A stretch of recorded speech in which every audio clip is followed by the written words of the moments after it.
Well, you see. What were you talking about? Oh, the Classes, thing you don't have to add a header. yeah, you don't have to add a class or the header and source file for every single class. Right. I've got some generic classes here. I just called it Class A and Class B. I'll show you how to do this in case you don't know. I assume everyone knows because we've done it since intro, but that's probably a bad assumption. If I want to add a class in its own set of files, I will go right click on my project up here, drop down to add, and then click class. And then I give my class a name.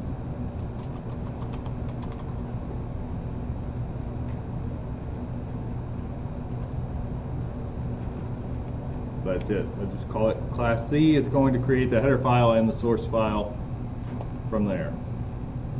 So when you don't need the source file, you just delete it afterwards? You could just do an add. You can just add a file. You don't have to do add class. Oh, You can, yeah, right. but this is the standard. So Class C. It will come, when you do this, it will create a class that matches that file name. But you don't have to do this. You don't have to have a Class C here. This could be some other class. It could be Class X. And I can make the destructor and constructor match that, but it does not have to be the name of the file. I say that because you can also have multiple classes here. You can have class Y in here as well, or whatever. Sometimes it's easier to have a file for a category of things, employees, items, UI controls, whatever. Name your file that matches the category of classes, and then you can put multiple classes in here if you want to. Sometimes this is easier than getting some ungodly number of files over here that just have 2 or 3 lines of code in each one. You know, so it's a kind of a balancing act, and not necessarily a right or wrong about any of it. It's style. It's what you like, and then if you're working in a group, what the group likes and what the standard is for that group or that team. You know, different people have different coding standards and way of doing things. You may be required to camel case all your variables, or they may go with the Hungarian notation or something like that. Depending on who you work for and who you work with, you kind of come up with your own standard, or you're required to follow a standard. But anyways, I'm just showing you this is something you can do. You can put multiple classes in one file, and this file does not have to match the name of any of these guys. Now it does have to match, whatever I do over here does have to match in the source file. So in the header I have declared some things. By the way, the header is for declarations in most cases. If you are going to run a header and a source, the header holds the declarations. This is saying to the compiler, hey, we are going to have a variable called num. No space is allocated for that thing at the time. It's just letting it know, hey, this will be there. This constructor will be here at some point. This destructor will be there at some point.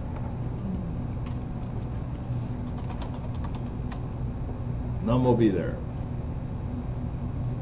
Over in the source file, I'm going to change this because I changed the other one. This is now X.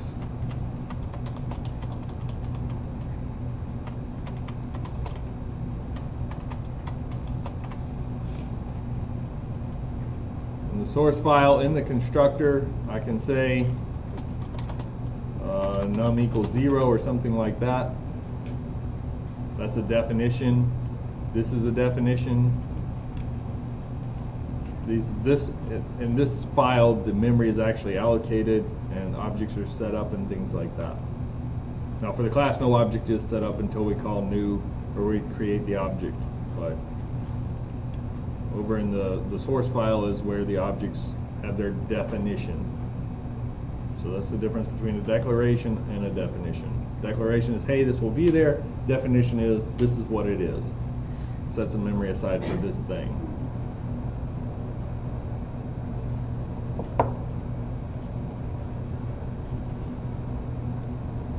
We're using the class name and the scope resolution operator to specify which class this belongs to. That's why you have to do this. Remember, I have two classes over here in the header file. I also had class Y. So if I was writing a constructor for class Y, I would say, class Y.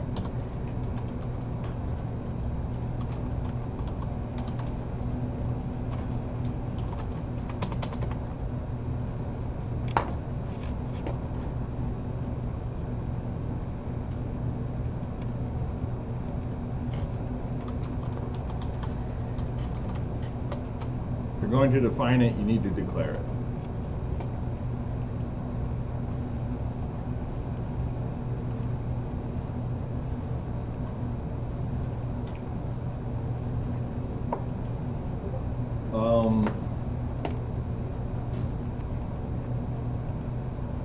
What else?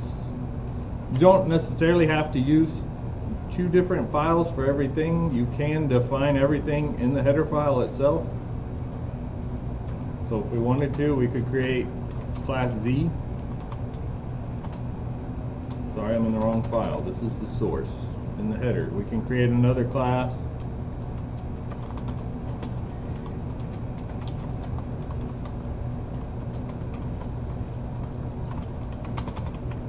And you can define everything right here. Instead of putting a semicolon, I will actually write a definition.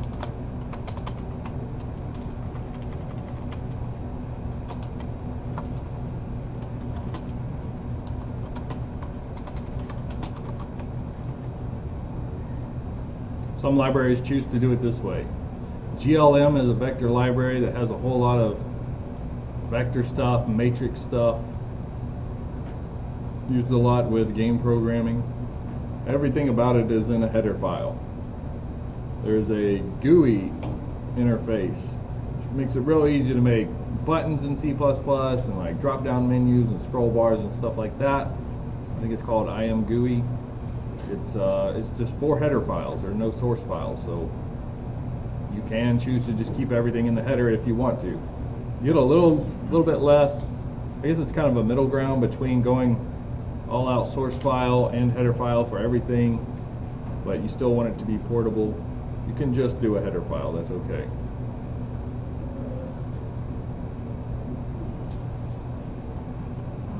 So then I could just do everything in here. Sharing variables across multiple files. We've done that. We've done externs. We've done some static variables. Let's do static again. Static class variable.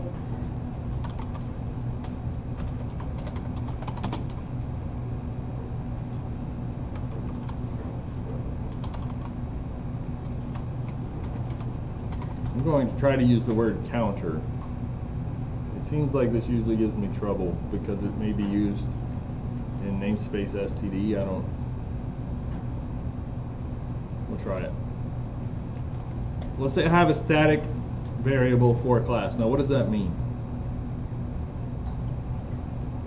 How is counter different from num? You can only be accessing the header file.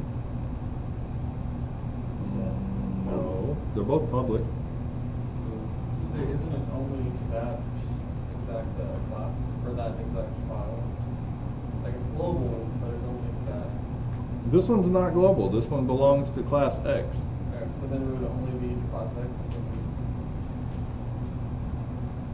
Yes, it belongs to the class X. But what is different between num and counter? Can't change it in other places. No, that would it'll be a constant. Isn't it if?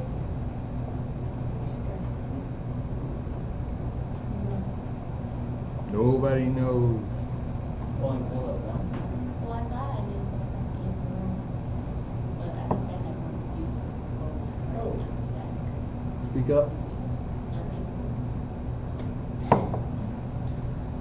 You only declare once?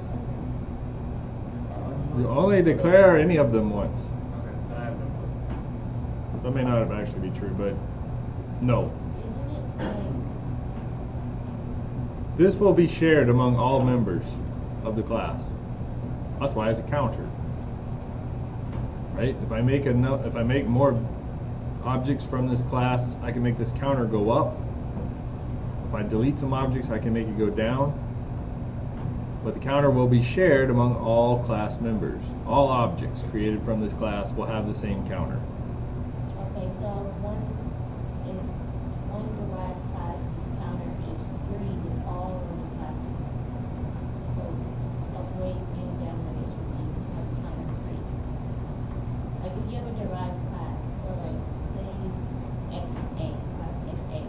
Okay? You have another derived class, class XB. Okay. And let's just say you have one more class, class XAB. Okay. If that counter, class A is, counter equals 3, then does that mean like all the classes? Yeah, but you don't have to have inheritance to see what this thing does. Like the inheritance really doesn't weigh in here. What you said is right, but it's any number of objects. I can create several objects from class X here. So if I go over to main, let's just include. Now it's important to remember if we're including our own header files here that are part of our project, we use quotes. I'm going to include the file c.h, but I'm using class X, right?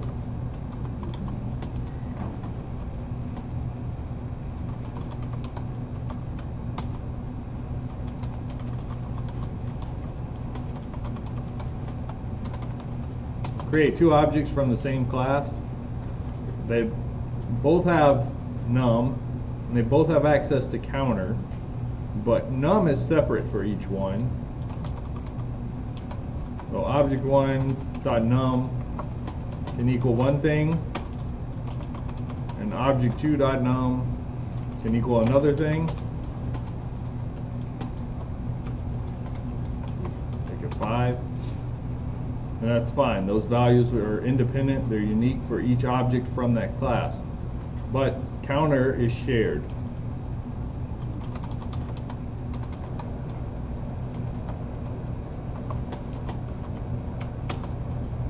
We're going to get an error here, but we'll come back to that.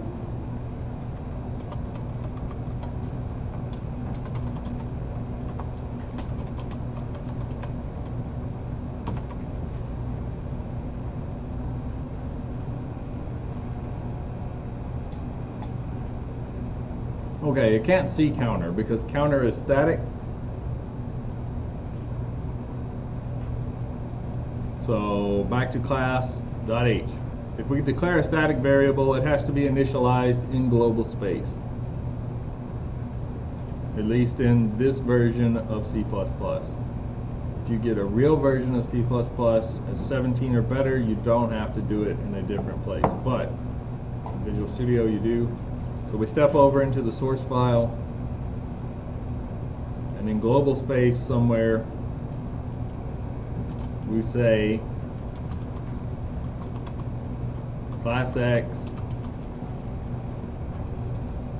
I'm sorry, it's an integer, class X counter equals something. Initialize it to something. This was the quiz question everybody missed. You do not put static here again.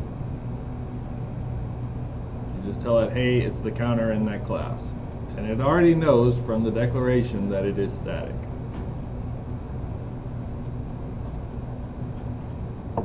Now it should run, maybe? Yeah, we're good. So I initialized it in counter 1 to 4330, but I did see out for object 2 just to show you that they do share that value. It will be shared among all class members.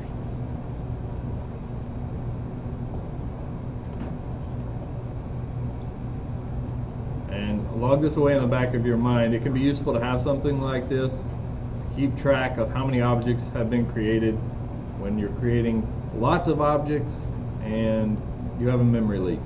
Can't find your memory leak? In here you can make your counter go up. In the destructor you make it go down.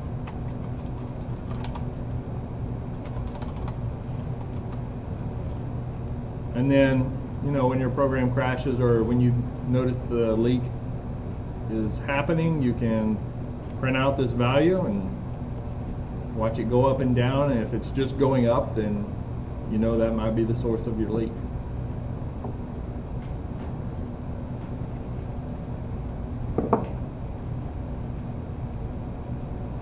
Does that make sense? Every time we create an object, we fire the constructor, and every time we delete an object, the destructor goes off. Counter goes up and down with that. We can keep track of how many objects are in our program from that class.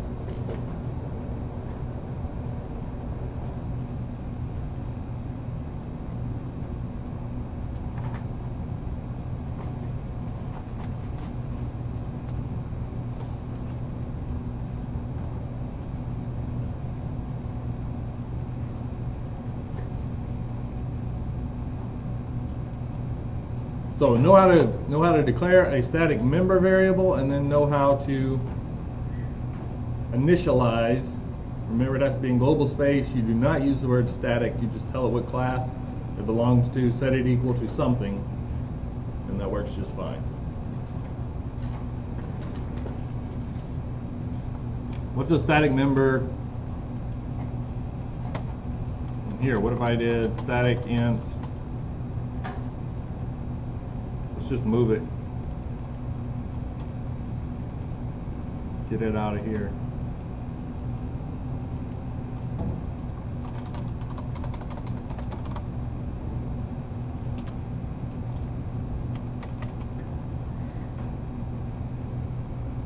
What is that?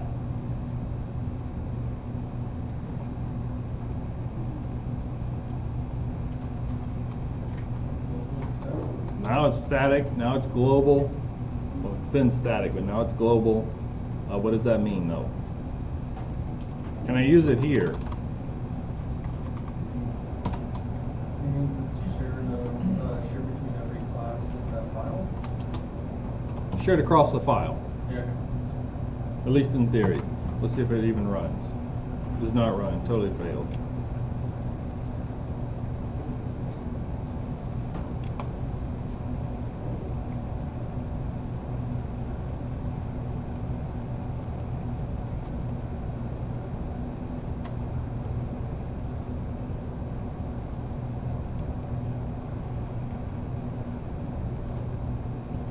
So let's try again. If that builds, can I put it here now?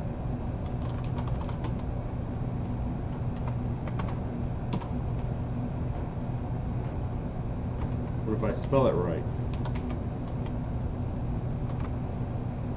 Hey, that builds.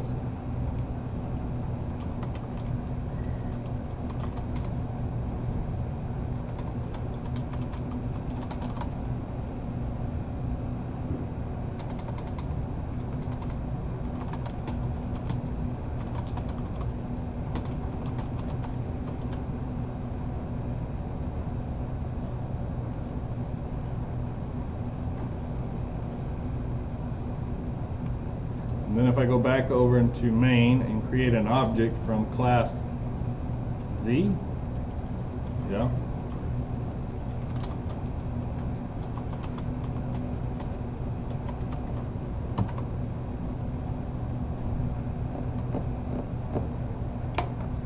What did I do wrong? It's not public.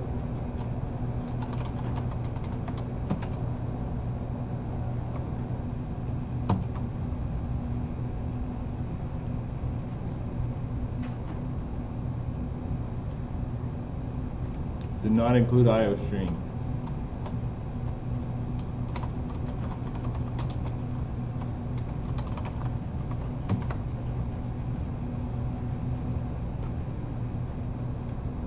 Did not declare namespace STD. Hey, it works. Okay. So if you make it static in a file in global space like that, it is global for this file. All the classes in this file can use that variable.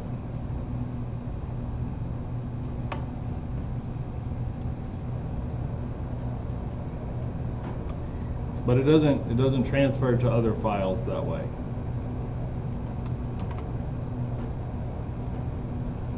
If we don't make it static, it doesn't like that we put a variable here in global space in a header file. So you make it static, that solves that issue.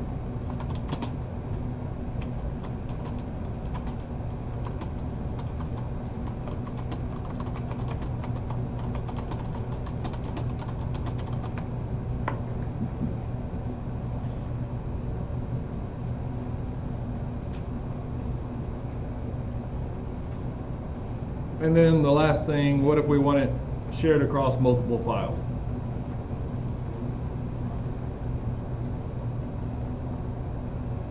Nobody knows. Remember from the Asteroids game? If it's going to be shared across everything, we had a global setter file. Yes, we're right. Yes, we can extern this bad boy. Don't you have any other on there, but for something?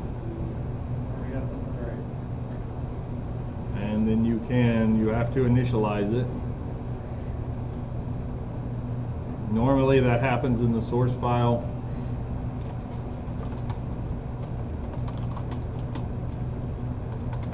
We don't write extern again, we just write int counter equals something.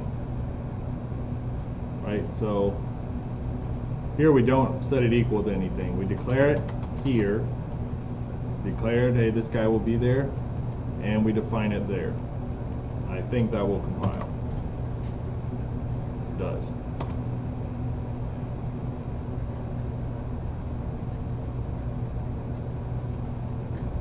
And then anywhere that this header file is included, or you type extern int counter, the linker will go through there, find that guy, and it's shared like a true global variable, like you would write up above main or anything like that, shared across the entire program.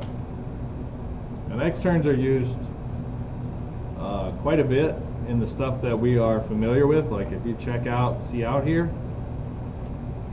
if you hold down control, click on see out, notice this guy is extern, and he's got a lot of extern friends. So these are used quite a bit if you're writing up something that needs to be shared across all kinds of files. You can also extern functions in the same way. It doesn't have to just be a variable. You can make a global function that is shared across all files that is not a member of any class. Like your math functions. We include CMath. Some of you guys like to use POW, square root, sine, cosine, things like that.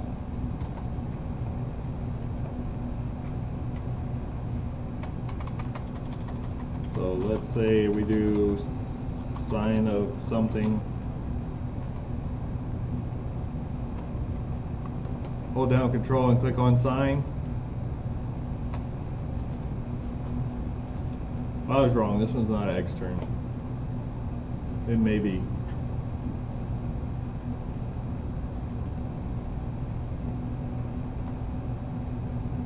Okay, I was wrong on this one. Maybe that's in a different version. What if we do math.h instead of CMath?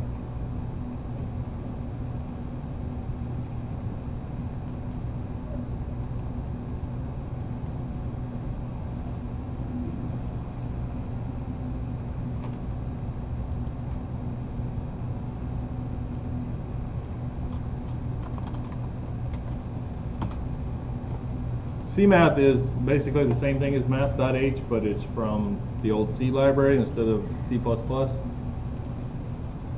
They both work the same way. Okay, it wasn't.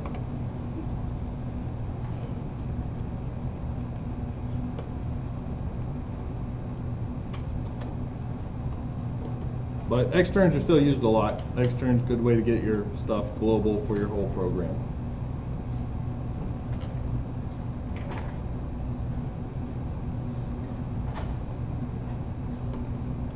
A couple more things. At the top of the header file, what Visual Studio puts pragma once. This is basically saying this header file should only be included one time. By the way, these are all directives. Include is a directive, pragma is a directive. A directive is an instruction to the compiler. What's the other directive we use frequently? System. What? No. Using namespace. Technically, yeah. That's a different one. Wait. How is the hash tag? No. Cloth, yarn, I can. Wait, what was that? No. I guess- Sewing. No, I like. Define. Yes, it did. You did not. Yes, it did. He did. She did actually. I just heard her say Stop that. mumbling. I wasn't mumbling. It was clear. You really got me through that. Undefine. What does this do? Do not define something in terms of itself. You just can define something with a name. Remember, you can call it tie. Right? You could do something like that. Oh yeah. That's a directive. This pound define is the directive. Pound include is the directive. These are instructions to a compiler. Something pragma once in real C++, you'll see it written like this. Pound if not defined something. It's normally the name of the class. And sometimes you'll see like _h for header file. If this has not been done, do it.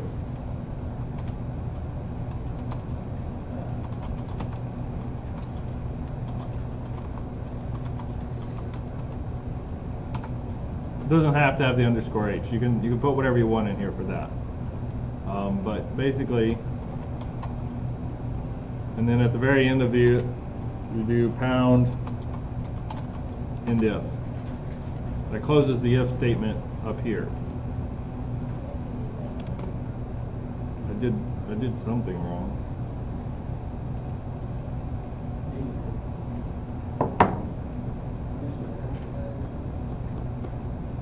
Oh, it's defined.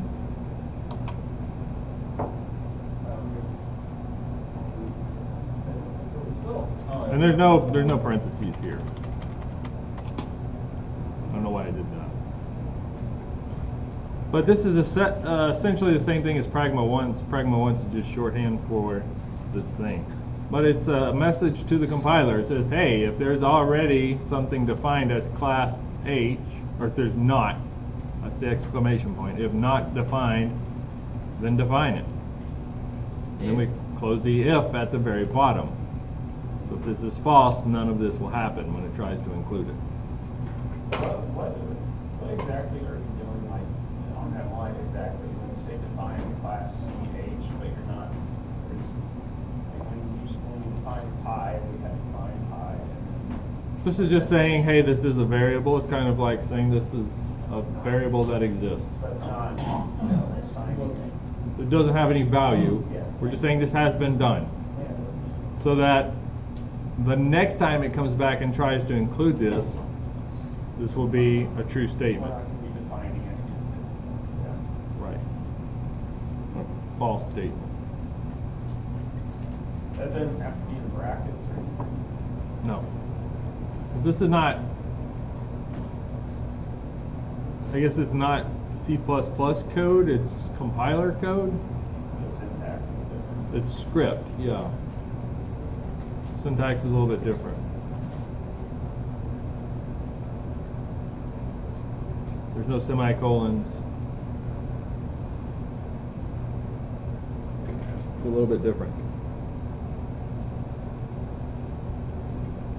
Anyways, this is kind of some people call these a lock. It's a lock for this file so it doesn't get included more than once, but in Visual Studio you can just have the Pragma once up there.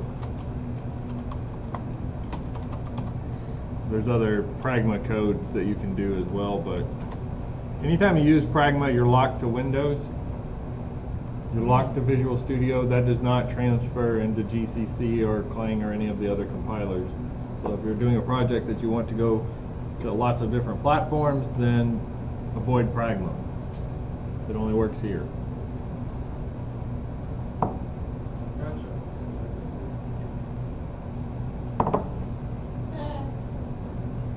Namespace. We use namespace STD all the time. What is a namespace? It's a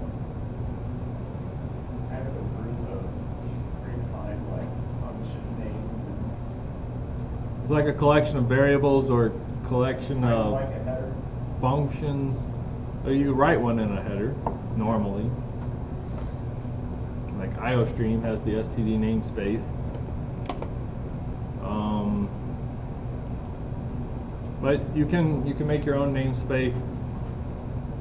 It's a C++ feature that essentially all you're doing is giving all your variables a tag in the front. Like SDL has everything we do from SDL was SDL underscore, right?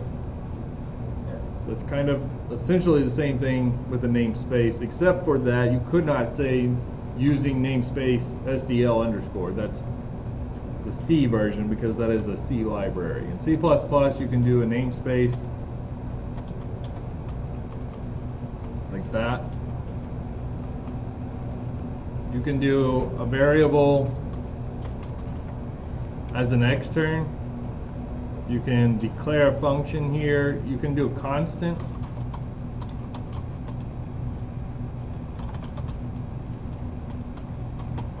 And define it on the spot.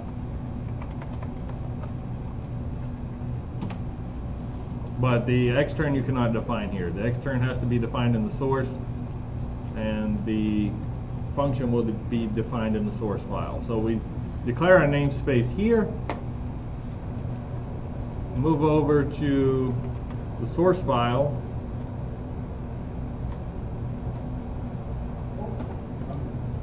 and you define it here.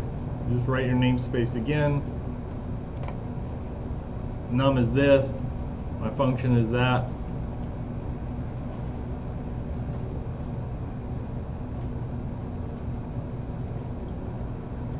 Basically like a class, but you don't have to create an object from a namespace.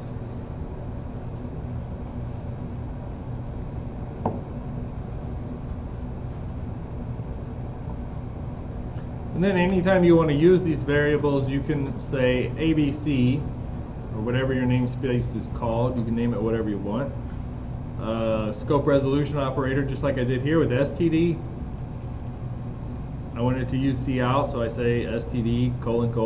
If I want to use these things in my own namespace, all I have to do is include class A, and then I can say ABC scope resolution. Now I have access to that num and that show me function.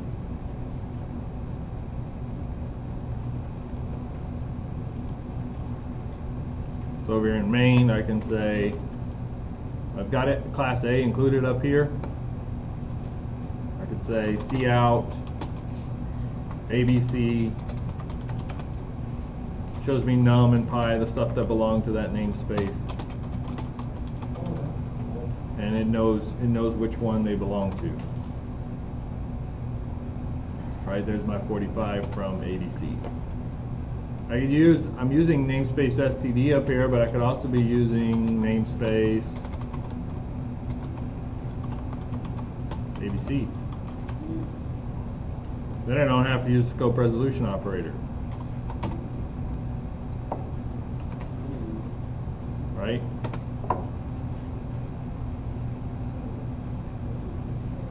Now this becomes a problem if STD and ABC both have num. How does it know which one to use?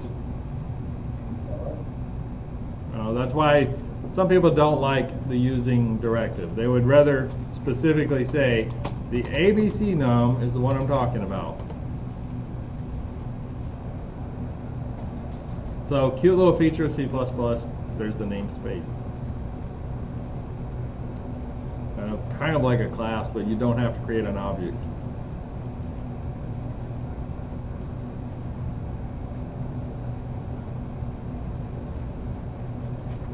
And the last thing, and I'm not sure if this really belongs in this chapter, but you can do something called a type def. They cover it here, so I'll go ahead and cover it myself. We just talked about pound define. If you wanted to define some set of characters to represent something. But what if you want to, I'm going to scrap all of this. You want to create your own variable type. I think one of the most common is, if I want to hold a really big number, unsigned, long, int, just call it big num. If I'm going to be using a lot of these in my program, I probably don't want to write that every time. Unsigned, long, int. How big is that?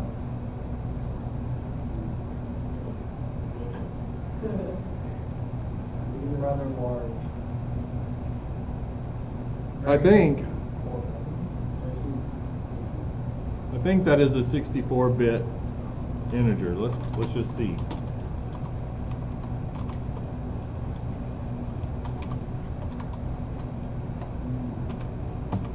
So size of will give me the bytes. It's only 4, so I was wrong.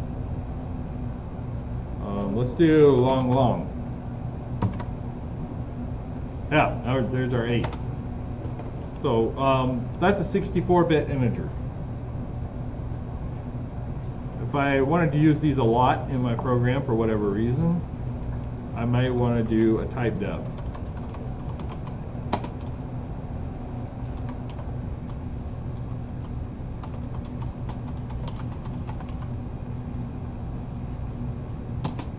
And then, like most common is uint 64.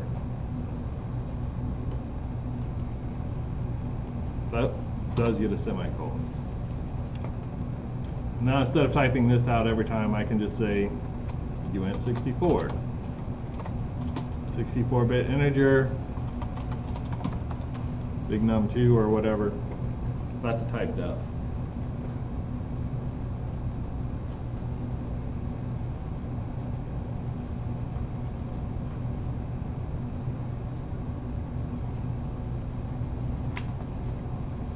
Type definition, and you could do that with classes. And if like there's a class that's got a really long name, you don't want to type that out every time you create an object. You could go back and just say, you know, type def class A. That's way too long for me to type, so I'm just going to make it CA.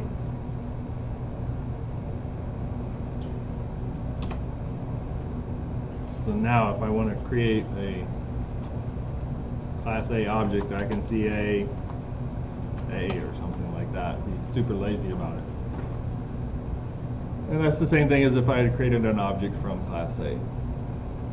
That actually seems incredibly useful.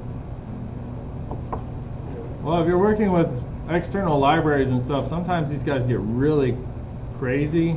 Like the book gives a good example, but sometimes it'd be something like from some weird class. Now, who wants to write all that every time you need to create a variable? I was just copy and paste. But you can shorthand it just by using a type def. Yeah.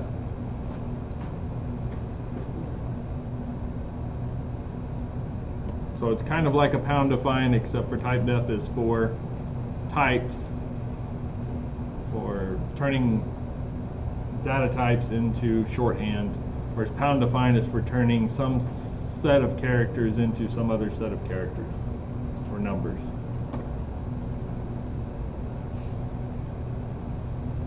Alright, that's it. That's all I've got